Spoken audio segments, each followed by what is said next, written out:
नमस्कार, India voice पर स्वागत है आपका। मैं हूं आपके साथ प्रियंका मिश्रा। बुलेटिन की करेंगे शुरुआत और सीधे आपको लिए चलते हैं। सीएम योगी आदित्यनाथ इस समय मध्य प्रदेश में हैं और चुनावी प्रचार प्रसार में भारतीय जनता पार्टी के प्रत्याशियों के लिए वोट मांग रहे हैं, जनता को संबोधित कर रहे हैं।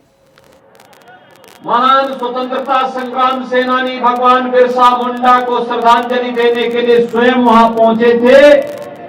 इस अवसर पर जनजातीय दिवस आयोजन के कार्यक्रम में प्रधानमंत्री जी ने देश के नाम अपने महत्वपूर्ण संदेश में देश के जनजातीय समुदाय के उत्थान के लिए किए जा रहे प्रयासों और परियोजनाओं का लोकार्पण भी किया। जनजातीय दिवस के अवसर पर देश भर के सभी जनजातीय समुदाय भाई बंधुओं के प्रति मैं हृदय से बधाई देता हूं, अपनी शुभकामनाएं देता हूं। भाइयों बहनों, छिंदवाड़ा विधानसभा वास्तव में प्रकृति की गोद में बसा हुआ, प्रचुर प्राकृतिक संसाधनों से समृद्ध एक ऐसी विधानसभा है भाइयों बहनों, जिस विधानसभा को कांग्रेस ने आजादी के बाद से ही विकास से वंचित रख करके, बुनियादी सुविधाओं से वंचित करके और पीछे धकेलने का काम किया है। और इसीलिए आज मैं आप सबके बीच में आपसे आह्वान करने के लिए आया हूं कि भाइयों बहनों, आपने पिछले 9 वर्ष में देश की तकदीर को बदलते हुए देखा है। एक नए भारत का दर्शन किया है। एक ऐसा भारत वैश्विक मंच पर जो 142 करोड़ भारत के नागरिकों के सम्मान को बढ़ा रही है। एक ऐसा भारत जो दुनिया के अंदर भारत की ताकत का एहसास कर रहा है। एक ऐसा भारत संकट में फंसे हुए मानवता को एक नई राह दिखाने वाला भारत। और उन स्थितियों में जब भारत का विश्व में सम्मान बढ़ रहा हो, जब भारत दुनिया के अंदर एक सुरक्षित देश के रूप में जाना जा रहा हो और विश्व के अंदर संकट में फंसी हुई कोई भी मानवता जब भी इस संकट से मुक्त होने का कोई राह देखती है तो उसकी नजर भारत की ओर होती है, प्रधानमंत्री मोदी जी की ओर होती है। भैया बहनों, दुनिया की नजरें बदली है भारत के प्रति, निगाहें बदली है भारत के प्रति, उनके दृष्टिकोण में बदलाव आया है। और एक कारण इसलिए है क्योंकि भारत ने अपने आप को आत्मनिर्भर भारत बनाया है। 9 वर्ष में भारत आज सुरक्षित हुआ है। एक समय था जब कांग्रेस के समय में दुश्मन देश भारत के अंदर घुसपैठ करते थे, भारत की सीमाओं का अतिक्रमण करते थे। आज किसी दुश्मन का दुस्साहस नहीं कि भारत की सीमाओं का अतिक्रमण करें, क्योंकि अतिक्रमण करने के पहले हमारे देश के बहादुर जवान उसका काम तमाम कर देते हैं। और भाइयों बहनों, दुश्मन को उसकी मान में घुस करके मारने का आज जज्बा कहीं देखने को मिल रहा है तो नए भारत में देखने को मिल रहा है। भाइयों बहनों, ये वही भारत है जिस भारत को कांग्रेस ने केवल जख्म दिए, आतंकवाद का जख्म, नक्सलवाद का जख्म, आपस में मत और मजहब के आधार पर लड़ाने का जख्म, भ्रष्टाचार का घाव, गरीबों को योजनाओं से वंचित करने का घाव। और यही नहीं, कौन कौन से समस्याएं कांग्रेस ने नहीं दी है। भाइयों बहनों, यही फर्क है कांग्रेस और बीजेपी में। कांग्रेस समस्या देती है और बीजेपी उसका समाधान निकालती है। कांग्रेस देश की समस्या का नाम है और बीजेपी उसका समाधान है। भाइयों बहनों, कांग्रेस ने आतंकवाद की समस्या दी। कश्मीर में धारा 370 कांग्रेस ने लगाई थी और धारा 370 को सदैव के लिए इतिहास की वस्तु बनाने का काम, उसे समाप्त करके प्रधानमंत्री मोदी जी ने किया। कांग्रेस ने नक्सलवाद किया। मोदी जी के नेतृत्व में कांग्रेस के द्वारा दिए गए नक्सलवाद की समस्या का समाधान आज प्रधानमंत्री मोदी जी और गृह मंत्री अमित शाह जी के द्वारा कर दिया गया है। तो आप छिंदवाड़ा से सुन पा रहे थे मुख्यमंत्री योगी आदित्यनाथ को, और इसके बाद बात करेंगे 5 शहर 5 खबरों की। पहली खबर छठ पूजा को लेकर है, जहां ट्रेनों की मारामारी को लेकर। दूसरी खबर आगरा से सामने आ रही है, जहां होम स्टे में हुए रेप के बाद आगरा पुलिस ने 20 होम स्टे पर कार्रवाई की है और उन्हें बंद करवा दिया है। तीसरी खबर बदायूं से निकलकर सामने आ रही है, जहां आम जनता ने अपने घरों के बाहर मन की बात के पोस्टर लगाए हैं, जिसमें जनप्रतिनिधियों से जरूरी मांग रखी गई है। वहीं चौथी खबर फतेहपुर से है, जहां दिवाली के मौके पर हर्ष फायरिंग का वीडियो सामने आया है। और पांचवी खबर उत्तरकाशी से, जहां 40 मजदूरों की जान अभी भी मुश्किल में फंसी हुई है।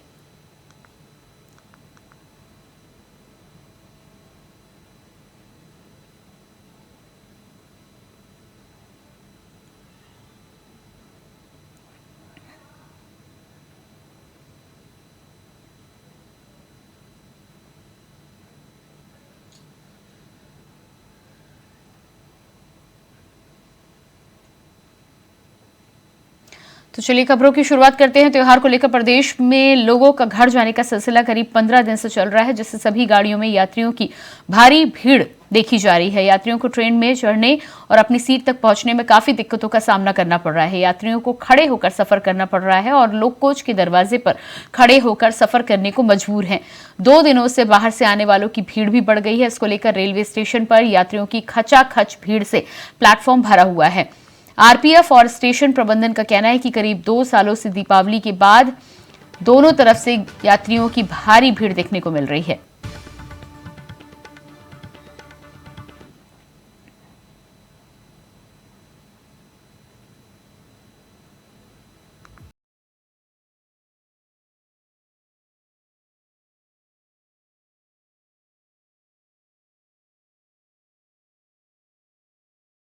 रेलवे ने क्या कुछ इंतजाम किए हैं बिहार आने जाने और वापस लौटने वालों को परेशानी ना हो, इसके लिए अतिरिक्त कोच की व्यवस्था की गई है। भारत में 1700 विशेष ट्रेनें चलाई गई हैं। और इसी खबर पर हमारे साथ दिल्ली से संवाददाता अजीत कुमार फोन लाइन पर जुड़ चुके हैं। जी अजीत, जिस तरह से बिहार आने जाने वालों यात्रियों को काफी परेशानी और दिक्कत का सामना करना पड़ रहा है, क्या कुछ ताजा हालात है और रेलवे की तरफ से क्या इंतजाम किए गए हैं? देखिए प्रियंका, बिल्कुल बताना चाहूंगा, त्योहारी सीजन है और त्योहारों के सीजन में देखिए तौर पर अगर दिल्ली में बात करूं तो दिल्ली में लोगों का अपने घर आने जाने का जो सिलसिला है वो शुरू हो जाता है। जो पैतृक गांव है, लोग वहां पर पहुंच करके इस त्योहार के सीजन में परिवार के साथ जश्न मनाने के लिए पहुंचते हैं। और अब जब दिवाली बीत गया तो दिवाली के बाद छठ पर्व का त्योहार लोगों के लिए विशेष तौर पर पूर्वांचल के लिए एक बहुत बड़ा त्योहार माना जाता है। ऐसे में सभी लोग दिल्ली से अपने अपने घर की ओर जाने का रुख कर रहे हैं और इसी को लेकर के दिल्ली के तमाम रेलवे स्टेशन पर भारी भीड़ उमड़ती हुई दिखाई दे रही है। हालांकि त्योहारी सीजन को लेकर के बड़ी संख्या में स्पेशल ट्रेनें भी चलाई गई हैं, लेकिन बावजूद इसके ये कहा जा सकता है कि वो तमाम जो स्पेशल ट्रेन है वो भीड़ को काबू करने में नाकाफी साबित हो रहे हैं, क्योंकि जी बिल्कुल अजीत, इस तमाम जानकारी के लिए बहुत शुक्रिया आपका। तो लगातार जिस तरह से जानकारी मिल रही है, यात्रियों को दिक्कत का सामना करना पड़ रहा है, लेकिन रेलवे प्रशासन की तरफ से इंतजाम किए गए हैं। फिलहाल रुकते एक छोटे से ब्रेक के लिए, फौरन वापस लौटते हैं। ब्रेक के बाद बात करेंगे अगली खबर की। आगरा पुलिस ने 20 होम स्टे को बंद कराया है, जिसके बाद आगरा में होम स्टे का संचालन नहीं हो रहा है। बता दें कि जब तक पुलिस की कार्रवाई पूरी नहीं होगी तब तक होम स्टे का संचालन बंद नहीं होगा।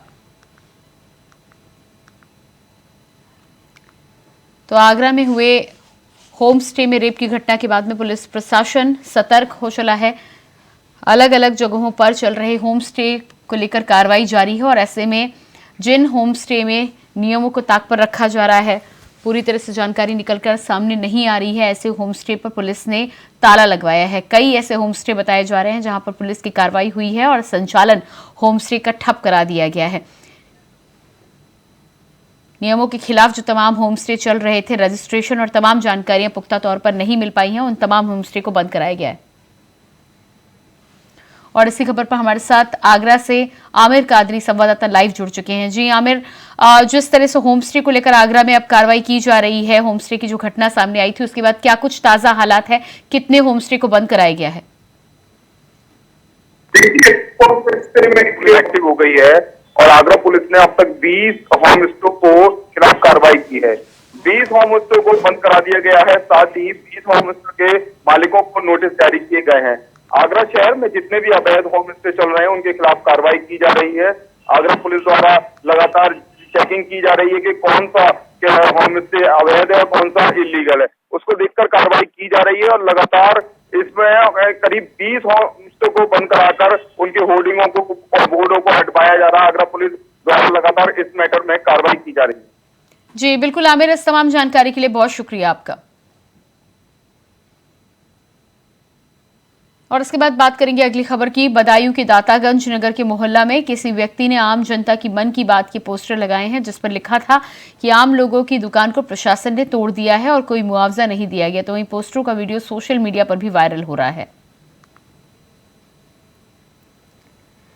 तो ये पोस्टर आप देख पा रहे हैं, आम जनता की मन की बात करके पोस्टर लगाया गया है, जिसमें आम जनों की जो समस्याएं हैं जिसको लेकर निपटारा नहीं हो पा रहा था उसको लेकर यहाँ पर बात की गई है।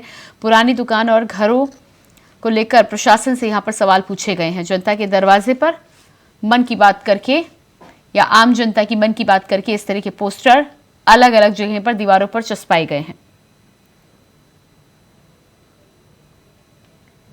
ऐसे में सवाल ये भी उठ रहा है कि पोस्टर लगाने वाला शख्स कौन है। इस बारे में अभी तक पुख्ता तौर पर कोई जानकारी नहीं मिली है, लेकिन वोटों के साथ ही साथ कहीं ना कहीं समस्याओं को लेकर भी इस पोस्टर में जानकारी दी गई है और सवाल उठाए गए हैं। और इसी खबर पर बदायूं से हमारे साथ संवाददाता सतीश सक्सेना लाइव जुड़ चुके हैं। जी सतीश, जिस तरह से यहाँ पर निकलकर जानकारियां सामने आ रही है, आम जनता की मन की बात करके ये पोस्टर लगाए गए हैं, इस पूरे मामले में क्या कुछ जानकारी आपके पास है? जी मैं बिल्कुल बता दूं आपको कि ये लमसम में 1.5 से 2 माह पहले यहाँ पर जो रोड को चौड़ीकरण के लिए जो रोड से अतिक्रमण था उसके लिए दुकानों के लिए हटाया गया था। दर्जनों दुकानों के लिए हटाया गया था, लेकिन आज तक प्रशासन ने उसकी ओर फिर दोबारा ध्यान नहीं दिया। वहीं बात की जाए कि रोड के किनारे जो नाला था उसको भी खोद के डाल दिया गया है। आज देश के त्योहार पर कई वाहनों के गिरने की भी जिक्र वहां पर आया है। वहीं बात हो पोस्टरों की, तो पोस्टर कितने लगाए हैं, कहां से लगाए गए हैं, इस बात की अभी तक कोई पुष्टि नहीं हो पाई है। वहीं आपको बता दें कि जो पोस्टर लगे हुए हैं उनमें यहाँ के जो लोकल के भाजपा के विधायक हैं और एमएलए हैं उनके खिलाफ विरोध दिखाई दे रहा है। वहाँ के जो नागरिक हैं उनका साफ तौर पे कहना है कि उस पोस्टर में लिखा गया है कि अगर हमारा ये रोड ठीक नहीं किया गया तो हम वोट नहीं डालेंगे। जी बिल्कुल, तो जिस तरह से पोस्टर लगाए गए हैं, क्या इन पोस्टरों को देखने के बाद प्रशासन की तरफ से कुछ जानकारी आपको मिल रही है? क्या आगे इस पर कोई कार्रवाई की जाएगी या जनप्रतिनिधि जो वहाँ के हैं क्या उनका कोई बयान आया है इस पर? जी बिल्कुल, जनप्रतिनिधि से संपर्क साधने की कोशिश की गई लेकिन उनसे आज संपर्क नहीं हो पाया। वहीं बात की जाए प्रशासन की, तो प्रशासन इस चीज से नकार रहा है कि इस बात की अभी हमें कोई सूचना नहीं है। अगर ऐसा कुछ है तो जो भी दोषी होगा उसके खिलाफ कार्रवाई की जाएगी। जी बिल्कुल, तो प्रशासन पूरी तरह से पल्ला झाड़ता हुआ नजर आ रहा है। इलाके में जो तमाम लोग रह रहे हैं, क्या उन्होंने इस बारे में कोई जानकारी दी है अभी तक?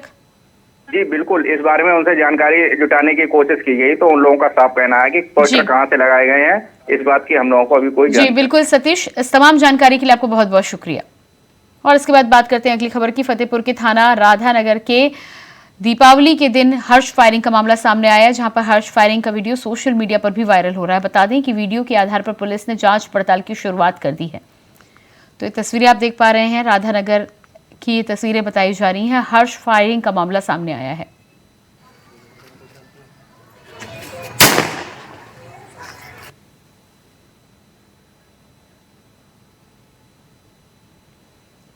बताया जा रहा है दिवाली के मौके पर ये फायरिंग का वीडियो सामने आया है।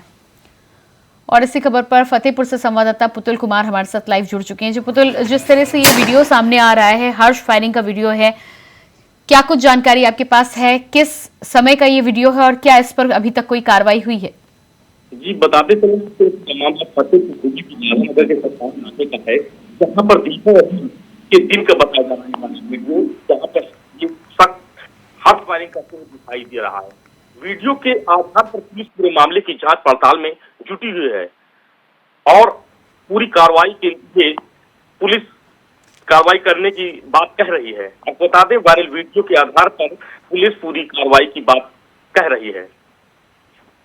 जी बिल्कुल, बहुत बहुत धन्यवाद आपका। और इसके बाद बात करते हैं अगली खबर की। यमुनोत्री राष्ट्रीय राजमार्ग पर निर्माणाधीन सुरंग में फंसे 40 मजदूरों में एक एक सांस के लिए संघर्ष करते नजर आ रहे हैं। वहीं टनल के बाहर भी मौजूद उनके परिजन और साथी मजदूरों का धैर्य भी टूट गया है। मजदूरों ने रेस्क्यू ऑपरेशन में ढिलाई का आरोप लगाते हुए हंगामा करना शुरू कर दिया है, जिसके चलते पुलिस और प्रदर्शनकारियों के बीच झड़प भी हुई।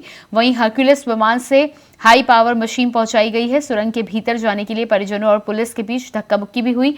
बीते रोज ही श्रमिकों के परिजनों ने चेतावनी दी थी कि अगर अंदर फंसे मजदूरों को जल्द बाहर ना निकाला गया तो वे टनल के बाहर धरना प्रदर्शन करेंगे, जिसके बाद आज तमाम मजदूर टनल में फंसे श्रमिकों के परिजनों ने हंगामा शुरू कर दिया। नहीं करने दिया, काम की आवश्यकता थी, ऐसा नहीं है काम नहीं करने दिया। काम तो हम पिछले 36 घंटे से कर ही रहे थे कंटिन्यू, लेकिन हमारी जो मशीन थी उसकी स्पीड थोड़ी इनको कम लगी, तो हमसे भी इन्होंने एक दो बार पूछा, तो हमने कहा जी आपको हम एड्रेस देते हैं, आप उन लोगों से कांटेक्ट कर लीजिए, वहाँ से आपको इक्विपमेंट्स अगर मिल जाते हैं तो आप ले आइए, वो थोड़ा आपका काम से 72 घंटे से ज्यादा का समय बीत चुका है और यहाँ पर मैं जो उत्तरकाशी के सिलक्यारा में टनल में फंसे हुए 40 मजदूरों में से एक परिवार के यहाँ के इनके पीड़ित परिवार भी यहाँ पर है। यहाँ से गब्बर सिंह जी है, उनके परिवार के पूरे सदस्य यहाँ पर खड़े हुए हैं। आस पड़ोस के लोग भी लगातार मिलने आ रहे हैं और इनसे हम जानना चाहते हैं कि कब आखिरी बार आप लोगों की बात हुई थी और जब बात हुई थी तो क्या उन्होंने कहा था और कब तक आने के लिए बात कही थी उन्होंने। मैडम इनके साथ शनिवार को बात हुई थी और थोड़ा सी देर हुई बात, उसके बाद नहीं हुई। सुबह फिर इन्होंने कॉल लगाया 5 बजे तो फ़ोन नहीं हुआ, तो ये हमारे पास यहाँ पे आई थी पड़ोस में, हम यहीं पे बैठे रहते कभी, तो उन्होंने बोला कि आज फ़ोन नहीं आया भाई का। तो मैंने सोचा कि चार्ज नहीं होगा, फ़ोन ऐसे होगा, थोड़ा बैठे रहे। फिर दिन में 2 बजे आए हम जब, तब इसने हाल समाचार बताया कि भैया का फ़ोन नहीं लग रहा है। तो हम भी लोग चिंता में हैं, क्या बोले। और 80 घंटे हो गए अभी तक उनको बाहर नहीं निकाला। जिस तरह से हमारे साथ उनके सिस्टर और पड़ोसी लोग भी जुड़े हुए हैं, आप देख सकते हैं किस तरह से वे लोग परेशान हैं अपने परिजन के लिए, यहाँ तक कि वो रोने भी लगे हैं। और इसके साथ में हमारी उनकी वाइफ भी खड़ी है, उनसे भी हम जानना चाहते हैं क्या उनकी इस टाइम पर किस तरह से वो रह रही हैं। मेरे आदमी ने मेरे से शनिवार को रात को 8 बजे बात की, रात को 8 बजे से बात हुई, उस टाइम से बात नहीं हुई। तो मेरे सरकार से यही गुजारिश है कि उनको जल्दी से जल्द जितने भी साथी उनको सबको बाहर निकाला जाए, जितने भी साथी हैं उनको बाहर निकाला जाए। मेरी सरकार से यही गुजारिश है।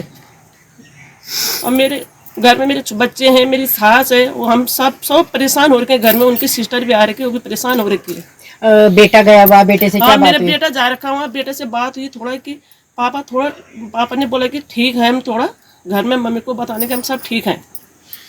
जिस तरह से मेरी गब्बर सिंह जी की वाइफ से बात हुई है, उनका कहना है कि बेटा मेरा गया हुआ है और बेटे की पापा से अपने बात हुई है। उन्होंने मतलब थोड़ा सा उनको आश्वासन दिया है कि हम लोग सुरक्षित हैं, लेकिन लगातार जिस तरह से हमारे साथ में उनका छोटा बेटा है वो भी काफ़ी परेशान है और लगातार सरकार से गुहार लगा रहा है कि किसी भी तरह से मेरे पापा सहित जितने भी वहाँ पर फंसे हुए सभी को बाहर निकाल लिया जाए।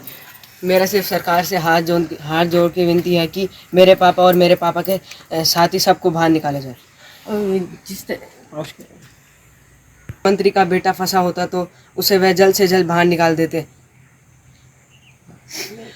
जिस तरह से हमारी अभी उनके बेटे से भी बात हुई है, यहाँ पर उनकी सिस्टर भी खड़ी है, यहाँ तक कि आज भैया दूज का त्योहार है और ऐसे में एक बहन का भाई उससे बहुत दूर है और वो भी ऐसी मुसीबत में जहाँ से बातचीत भी वो नहीं सुन पा रही है, उनकी आवाज़ नहीं सुन पा रही है। एक बहन से हम उनके भाई की पीड़ा की जो बात उनके मन में हो रही है उनसे बातचीत करते हैं। आप बहुत परेशान है, उनके साथ हमारी बातचीत कितने हो रही, अवश्य उनको बाहर निकाला जाए। हम बहुत परेशान हैं यहाँ घर में।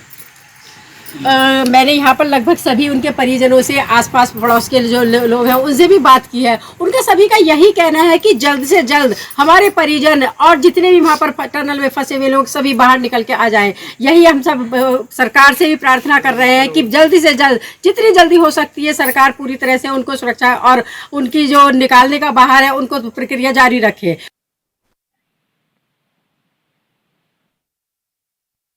अंजना गोयल संवाददाता लाइव जुड़ चुकी हैं। जी अंजना, जिस तरह से आपने वहां पर जाकर पीड़ित परिवार के लोगों से बातचीत भी की है। क्या कुछ निकलकर सामने आ रहा है? क्या अभी तक जानकारी उन तक पहुंचाने की कोशिश की जा रही है किसी के द्वारा? मेरी आज परिजनों से बात हुई है, उनका कहना है कि लगभग 80 घंटे की जाने के बाद भी अभी तक हमें कोई ऐसी सूचना नहीं मिली है कि जिससे हमें राहत देने वाली बात हो। बेटा भी मेरा वहाँ पर गया हुआ है, लेकिन किसी तरह से ये बेटे से अभी तक सिर्फ इतना ही उनको बताया गया है कि पापा सुरक्षित है, लेकिन उनसे संपर्क नहीं हो पा रहा है। वहीं प्रशासन को लेकर के भी परिजनों ने नाराजगी है। स्थानीय जो यहाँ के जनप्रतिनिधि हैं उनको नाराजगी है। ना तो यहाँ के मेयर ने एक बार भी उनका हाल जाना है, ना ही स्थानीय विधायक ने उनसे आकर के हाल जाना है। सिर्फ एक वहाँ के पार्षद जो है वो जरूर उनके पास गए हैं। इस बात के लिए उनमें काफी रोष है कि प्रशासन के अधिकारी भी अभी तक उनके पास नहीं आए हैं। जी बिल्कुल अंजना, इस तमाम जानकारी के लिए आपका बहुत बहुत शुक्रिया। और इसी के साथ फिलहाल इस बुलेटिन में इतना ही। खबरों के लिए बने रहिए इंडिया वॉइस के साथ। नमस्कार।